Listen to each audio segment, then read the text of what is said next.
Petite auto-interview pour Archéomusée. Au passage, merci à Jonathan Marshall pour son idée. Mais qui suis-je ? Eh bien, je me présente, Céline Kergonan. J'ai eu la chance de me marier à un Breton, ce qui m'a permis de découvrir toute une culture et une région fascinante. Pour ce qui est de mon activité et ma spécialité, à vrai dire, j'en ai plusieurs, ce qui n'est pas toujours simple à expliquer ou à faire comprendre auprès des différents partenaires avec lesquels je travaille.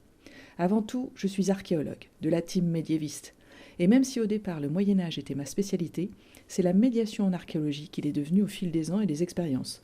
J'ai créé Archéolab, justement pour proposer des formations dans ce domaine et accompagner les collectivités, les associations, les entreprises dans leurs actions concrètes sur le terrain.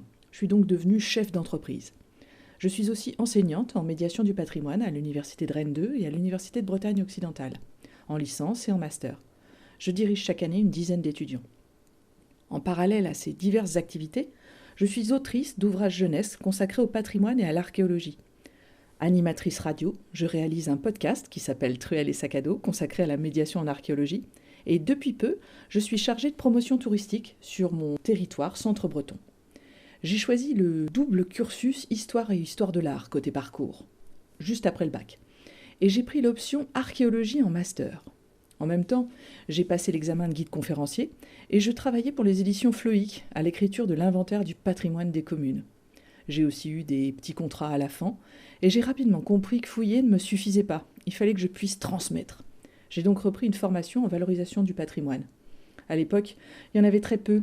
Cela m'a permis de décrocher un poste comme animatrice du patrimoine en Bourgogne. Un château complet à valoriser presque pour moi toute seule. Et puis, j'ai épousé un Breton. Et j'ai atterri comme médiatrice culturelle en Bretagne. Cette fois, il s'agissait de valoriser une capitale de cité romaine. Vorgium, Wargium pour ne pas la nommer. J'ai accompagné des opérations de fouilles à l'échelle régionale, j'ai co-dirigé la publication d'une revue de pays sur l'histoire et le patrimoine local, j'ai réalisé des expositions archéologiques. Et c'est à ce moment-là que j'ai été sollicitée pour intervenir en médiation du patrimoine dans le cadre d'un diplôme universitaire que nous avons transformé rapidement en master. Et tout en faisant cela, j'ai repris moi-même un master métier du livre, ce qui m'a permis de créer une collection jeunesse. La suite, vous la connaissez, c'est la création d'Archéolab. Mais pour bien faire fonctionner ce type de structure, j'avais encore un manque. Et je me suis donc formée au management culturel. Et ça ne s'arrête jamais. Je me suis formée à la taille de pierre, à la mosaïque, à l'enduit peint, au tourisme, à l'animation, aux premiers secours.